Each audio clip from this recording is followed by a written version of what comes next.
Welcome to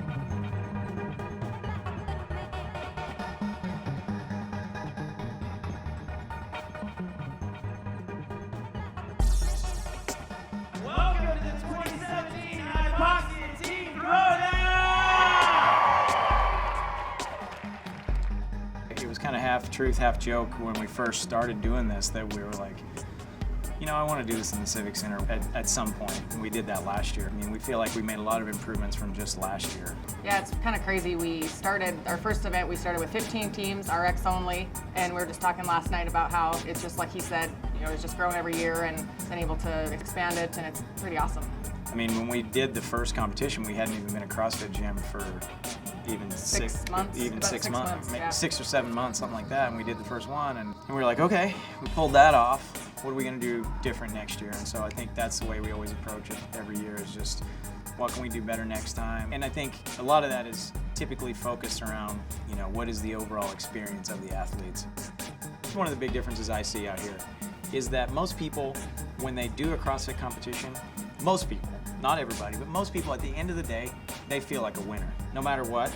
Like, they did the best they could, they laid it all out there on the line, and I mean, what else can you ask for from yourself, your teammates, so on and so forth? You know, I don't fault anybody. As long as they try their best, then I'm completely happy with them. So I think that's it. You know, whereas, you know, like I was a basketball player, you lose the game, you feel like a piece of crap, and, you know, I mean, here, no matter what, I just feel like you're a winner, you know? Hypoxia is definitely kind of holds a special place in my heart because it was my very first competition, and then I've been able to compete every single year that they've had it up until this year. So I've really been able to see how it's transformed and how it's grown from just a tiny little place where there really wasn't much room for anyone to even stand and watch. You're just like right up next to whoever's actually competing, to where, you know, they've gotten bigger space and had more people come to watch, and then now we're actually in like an entire event center. You know, the lights are dim, the music's playing, and I think it's really exciting to see how that's grown here in Montana.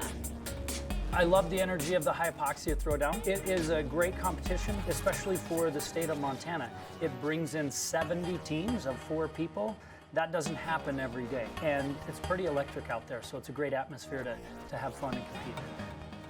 Yeah, from a coach's perspective, it's really important to kind of set the athlete's mind at ease. They think they have to go out and compete against everybody, and really what these competitions are, it's a competition where you're going out to do things that you thought you could never do.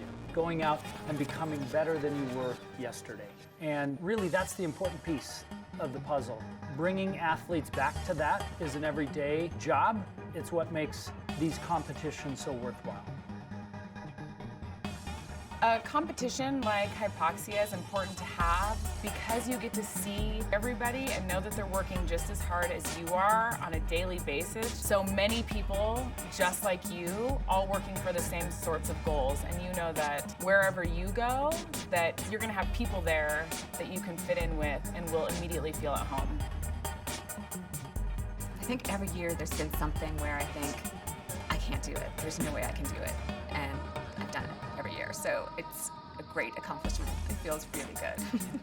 It's great just to see how, and seeing these people for the last 6 years, because CrossFit in Montana is fairly new too. I mean, I think Copper City opened up right when we did in Whitefish, and just to see how far everyone has progressed in those 6 years, it's pretty amazing. It's a ball for me. I know it pushes me a lot more. I know they're doing the exact same workout that I've either done or I'm going to do. You know, so I used to think they were sandbagging it. I'd walk in the gym and I'd see them kind of look like they're going half speed, you know. Come on, pick it up. Well, man, I got to turn around an hour later. I got to do the same workout. Turns out they weren't sandbagging. It's just pretty damn hard, right? Yeah. Yeah, it is really cool to see that you can do this pretty much your whole life. You know, it's scalable to any level, and so those masters competitors out there, it's really cool. They're not super old, but pretty old and still able to do a lot of the same stuff that we are. And so it's just neat to see that, you know, staying in shape and keeping your body healthy really goes a long way, and you can do this for the rest of your life. It's more teams out here. Yeah. They compete. This is my first year at Hypoxia. It's crazy. There's a lot of people here. and it's hard.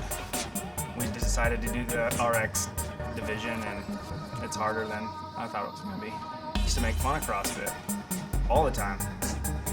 Mike, the guy that got me going to CrossFit, I used to make fun of him all the time, like, oh, you're going to hurt yourself, or you're going to do this. And then I did the intro workout, and I was like, oh, man, was I wrong. When you go in there, you see a guy named John. He's an older gentleman, and you see him in there doing the workouts. And I did a workout with him my first day, and it was 25 handstand push-ups and run a mile, come back, 25 handstand push-ups, run a mile. I wasn't at the handstand push-ups yet, I was just doing them on the box, and he beat me. I mean, he's a fair bit older than me, and he was the first one to come up to me and say, great job, Josh, you did a great job, even though, you know, I was last.